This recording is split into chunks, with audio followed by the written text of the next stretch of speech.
Hey everybody, I'm Yvonne Williams with Back to Earth Creations, and I'm really excited to share our newest kit with you guys, which is our Groovy Cab kit. Now this one actually is a little bit of a craft along project, even though we don't have a like a written tutorial for it, but we've had a lot of requests from folks who are in our subscription clubs, like our craft along club, where we send out craft boxes that are just crafty goodies that you can do whatever you want with, to have grooved cabs in them.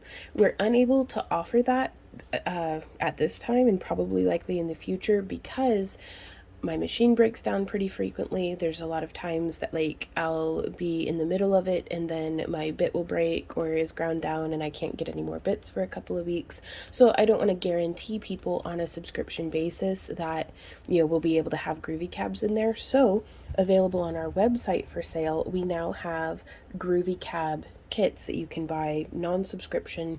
When we have them, we have them. When we don't, we're sold out. So though we will be trying to restock them, it gives us a little bit of freedom to be able to work around if my machine breaks down. I have a Gladstar grinder. Like, we actually have a video up showing y'all how we groove our cabs and how to groove your own if you want to do that, and all the equipment needed for that. But that way, if the machine breaks down or I can't get bits, we don't have folks, being frustrated with, hey, you said there's going to be groovy cabs, and now there's not. So to work around that, we have these kits available. And you'd be getting 3 cabs. I have some examples laid out here of just what we're putting in our groovy cab kits this week with the color schemes that we have available, as well as the sizes that are roughly, representative. We're trying to do a small, medium, and large. That way, if you want to do like a ring, a bracelet, or a pendant, or 3 bracelets or 3 pendants, or 1 huge pendant, it just gives you hopefully, a nice array of different materials to experiment with. And we will also have a spool of non-specified wire color, but it will be non-tarnish and it will be 20 gauge from Parawire. So we typically carry antique copper, which is this color here that looks really great with oxidized copper pieces, but you don't have to worry about it turning your skin green, as well as bright copper, which just looks like bright copper, but again, no problems with the skin turning green, as well as vintage bronze and titanium toned, which those are my favorite that I use in just about all of our tutorials and that we try to keep in stock. So with that being said, let's go ahead and get started on the project. The tools that you'll need, definitely wire snips, something to cut your wire with, definitely round nose pliers, but here I have, it's just a metal mandrel that's like got a 10, 8, 6, and 5, I think, millimeter steps on it. You could also use knitting needles or a pen, just something sturdy, that's what we'll be using to make the bail of our pendant. And then I really like my bent nose pliers. There are links down in the video description to where everything in this tutorial, to where you can find your own. But I really like bent nose pliers. Some folks prefer pliers like, oops, bumping the tripod, like these ones here that are a tapered flat nose plier from riogrande.com. So just whatever you like. It's just something to smush in the loose ends. And I'm going to go ahead and I think I'm going to wrap this one. I'm really liking this guy. So we're going to take our spool of wire. And I do recommend this for if you have never wire wrapped before. This could be your very first project. And I wanted to have stuff in the kit other than the tools that it's like if you have no other beads, no other materials, that you can make jewelry with this kit very easily. Okay, so I'm pulling off 24 inches of our 20 gauge wire and giving that a snip.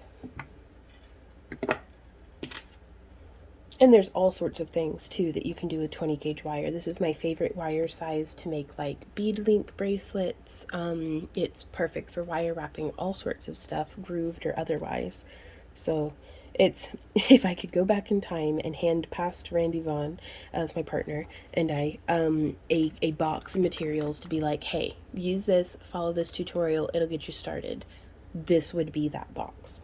So let me zoom in here real quick. Scooching everything off to the side. So I am just shaping my wire into that groove And you can see hopefully how it nestles in there quite comfortably. And you could have either side be on the top. I have a preference, just being right-handed, to have the wire that is closest to me be traveling on top, like how you can see there. And then we're just going to start twisting this as though we would a twist tie. So I like to hold my fingers at, if you have one finger far away from the center point and one finger close, it's not going to twist evenly. So I like to have my fingers applying pressure at the same distance away from our center point. That way we'll get a nice, even twist. And we're going to do that once and then twice. And then I'm going to come in here with my pliers and I'm going to grip on that first twist and then continue twisting in the same direction that we had kind of established. Like, we don't want to be untwisting what we had just done, and making sure that the wires are laying in their little groove. I'm just going to tighten that in. Now, I have done a tutorial on this, separately before, but this one is a little different, and also this one covers the kit. So I figured this would be a great just kind of recap it all so you don't have to rummage through. I think we have over 800 tutorials, not including live streams, on our channel, so it can get a little bit overwhelming, even just for me to navigate, and it's my mess. So here we've done about 5 twists, and you can see it's come undone a little bit there at the end, but that is perfectly fine. I'm going to take my mandrel, and I'm going to use, I think this is like the, I don't know, 8mm section. Meh.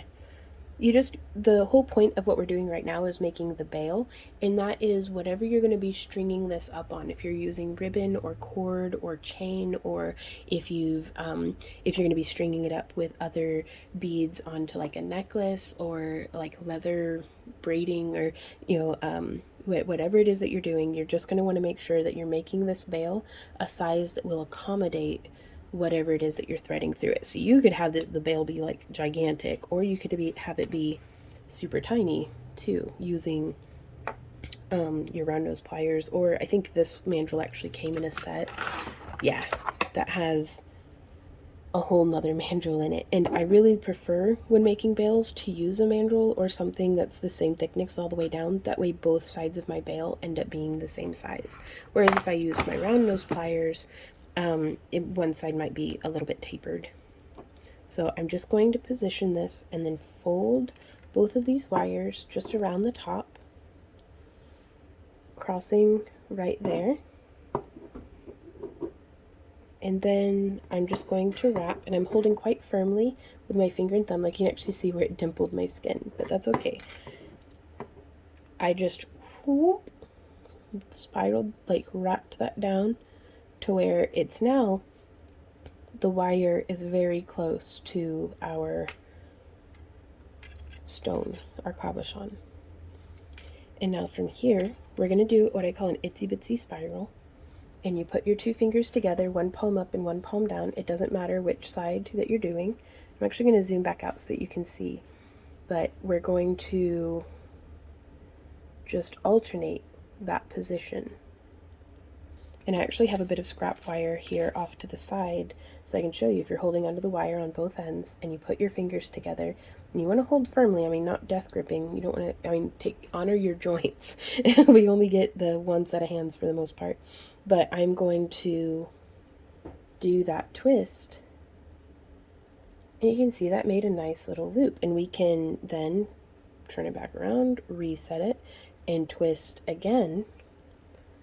And that makes an almost foolproof, cute little inline spiral.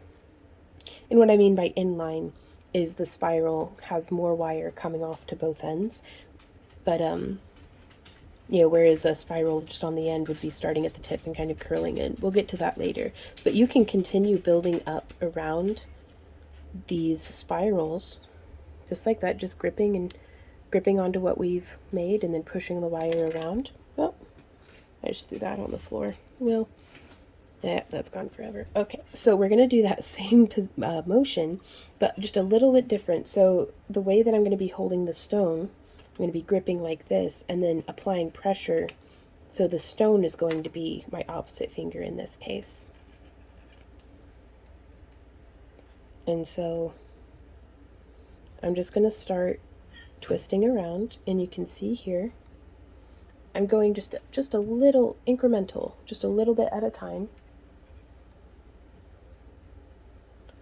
And we can kind of getting that started, and I'm holding on to the same place on my wire until it comes around.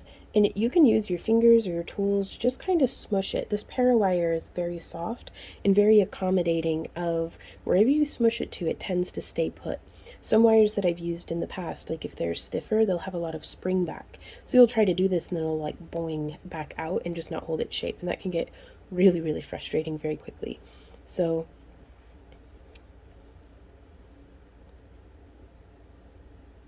just coming around like that.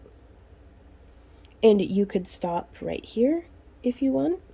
You could, and if all you wanted was that little spiral, you could just come through and wrap it around the, if this is the head and this is the body, I think of this part of the pendant as the neck. So you could wrap it around the neck, but we'll get to that in just a minute. Actually, let's go ahead and do one little wrap. So I'm just, again, holding quite firmly with our hands to make sure things aren't just sliding around. And then we can also, from here, if you want to add a little bit more ornamentation, you could add beads, though those don't come with the kit. You could add beads, or you could do some spiraled wire, like coils around on this section. And you could bring this around and just keep building up that spiral. But I actually think I'm going to come around to the back side now, because I like the way that that is hugging over the shoulder of the pendant. And then I'm just going to wrap around the neck just like that. And you could really build that up and get it to, if you wanted to cover up a significant part of the stone, or if you're making a sun capture and you want the light to come through and really show off your wire work, that's definitely an option. So now I'm going to snip about an inch from where our wire is exiting the pendant to where the wire cutters are, is roughly about an inch. You can always trim more off, but it's really difficult to add more wire on. So now I'm going to grip as close to the tip of the wires and as close to the tip of the pliers as I can to make our spiral. But we can actually practice with this scrap wire we've just made. So gripping as close to the tip of both the wire and the pliers. I'm going to do this little like vroom vroom motion with my hand, just pressing my thumb to provide resistance against the wire. And we've made like a little shepherd hook here.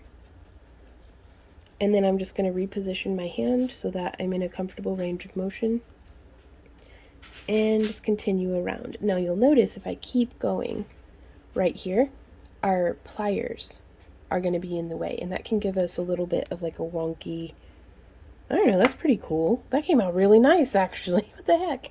It normally does not come out that nice. But it can cause a possibly unwanted space there in the tip.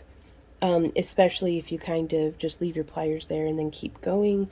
Things might get a little two-dimensional, which if that starts happening for you, I actually really like to use my fingertip to press on the back side of our wire, and we continue cinching around. So you could really use some artistic elements here and add some bends and stuff on purpose, but we'll get more into that in future tutorials. So what we would do is we make that little shepherd hook again, and then we reinsert our pliers and start bringing it around. And as soon as that tip starts to get to where it's going to be in the way, I just release my grip to open up my plier tips, reposition, and then bring it around a little bit more. And so now you can see that's sitting much more snug against itself than what this piece down here is.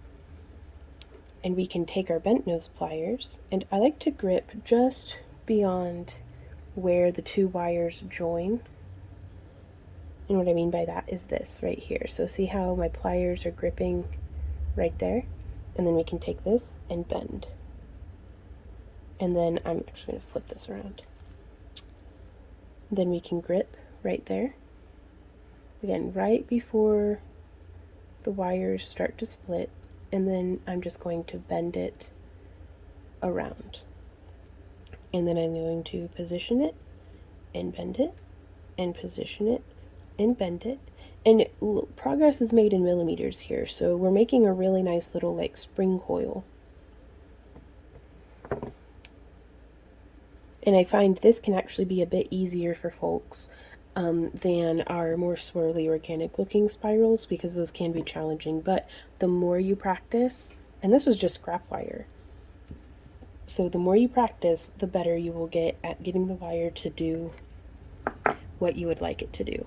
So now, having practiced, I'm going to come in here and I'm going to grip, again, close to the tips as I can of both the wire and the pliers, and I'm just going to start swirling this in and getting it to land in front of the bail.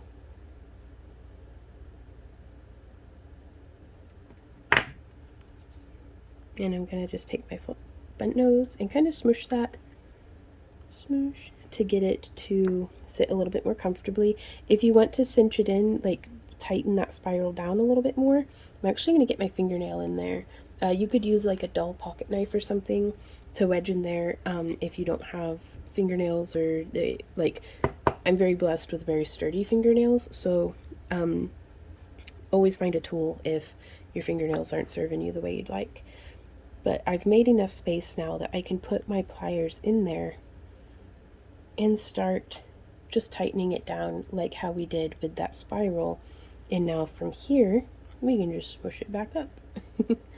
So, and that smushes right back up against the bail.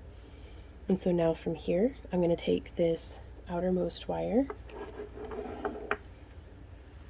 and I'm going to just bring it around. And I want there to be a little bit of space. So I'm going to do what I call a training bend, where wherever it is that I want the wire to start bending around the bail for us to do our bind off, I'm going to take my bent nose pliers and I'm going to, you could also use flat nose here, but I'm going to bend, boop, towards the back. So now, whenever this sits up against the wire, that's how it's going to sit. And now I can take our bit of wire, feed it through the center of our bail, and then pull it. And I'm just pressing along the back side of the curve with my finger, but you can see it started to really settle in right there where we did our training bend. And now we can bend in a little bit deeper and bring it around again. But I've found that can be helpful. I always try to give myself a little bit more space than what I think I'll need on the training bend, because we can always pull it in through a little bit further, but sometimes it always comes out just a little bit more snugly than what the training bend would have dictated. So now I'm going to come up here and I'm going to snip at about maybe 2 centimeters, so 3/4 of an inch roughly. Save that scrap wire for practice. And then joining or grabbing the wire as close to the tip with the pliers as close to the tip as I can. And then I'm just going to cinch down. And as a beginner, spirals were so difficult for me. So it's not just a matter of, oh, we'll just do a little spiral. It's like, no, sometimes that can really be a struggle. But practice. The more you practice, the more your muscle memory will build up, the more your brain plier coordination will build, and the more you'll get an idea of, okay, well, when I do this, that happens. And whenever you look at your work, try to be constructive if you're finding yourself being critical. So like on this spiral over here, if I'm like, I don't like that, well, it's like, okay, what don't I like about it? And for me in particular, I don't care for what I was going for. I'd want the center of the spiral to be a little bit more centered. I'd want this curve here to be a little bit more smooth. And maybe, like let's say I was over gripping with my pliers and there were some chew marks from the pliers on the wire. So, okay, so now instead of just looking at it and being like, ugh, I hate it, we can be like, okay, I need to work on my plier grip strength, which that's truly just a matter of practice. It is very common for folks, whenever they're just getting into crafting, to really have a death grip on your pliers, which you can almost cut through wire with your pliers. So you see that little pinch of just, well, this 20 gauge, but on thinner on thinner or softer wire, you can just about cut through it. But which, yeah, with a little bit of wiggling back and forth, which I guess is good if you need to make do and you don't have wire snips. But just practicing to use, just like take some scrap wire and just practice making little shepherd hooks until you can get to where you're doing it without biting the wire with the pliers. And then, once you get that down, start repositioning and then doing the next step and then kind of building up from there. So be patient with yourself and be patient with the project, but you can do this. So, but just being constructively critical of your work. If you must criticize it, sometimes it's nice to just, maybe you're a beginner at this. You only get to be a beginner at some things once before, you start building up a repertoire of experience behind you. So, cherish it. You might never be this bad at wire wrapping ever again. So kind of celebrate maybe how bad you are at it and the fact that through practice, you'll be constantly improving. So if you guys have any questions or anything like that, anything that we might be able to be helpful with, please send us a message, like either a comment down below or to our contact form on our website, or you can email us at backtoearthcreations. Oh, you can see me. Hey guys. You can email me at backtoearthcreations@yahoo.com. But I also wanted to show y'all, if you really like these kits and you really love our Groovy cabs and you'd like to buy more of them, but since our kits are random, if you want control over the colors and sizes and shapes and whatnot, you can go visit our website, backtoearthcreations.com. And this is our mobile version. Our website looks a little bit different, but you can click here and click shop.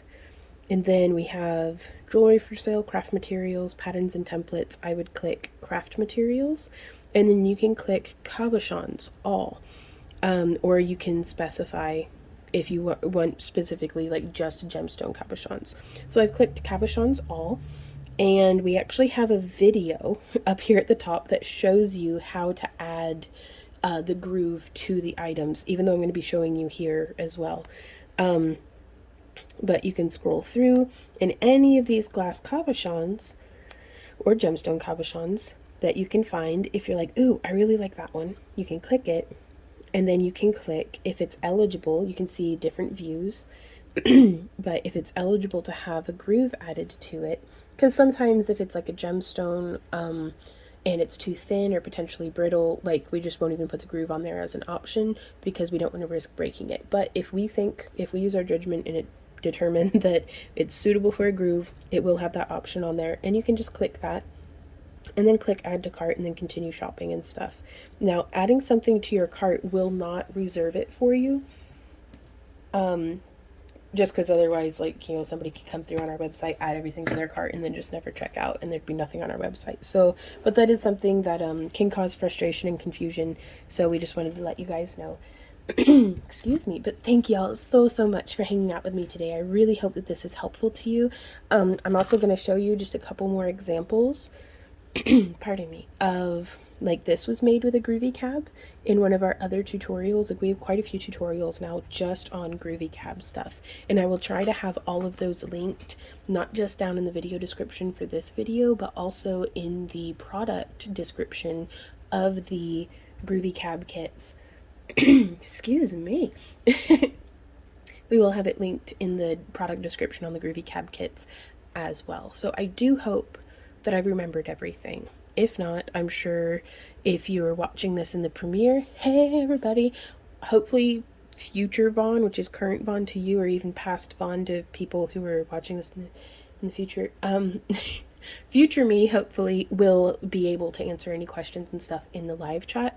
If you're watching this and you wanted to have watched it in the premiere but you missed out, be sure to sign up for our newsletter at backtoearthcreations.com. It's just right there on the homepage.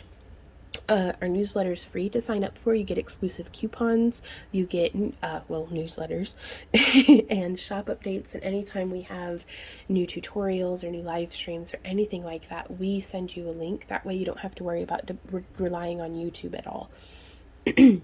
But yeah, thank you guys so much for hanging out.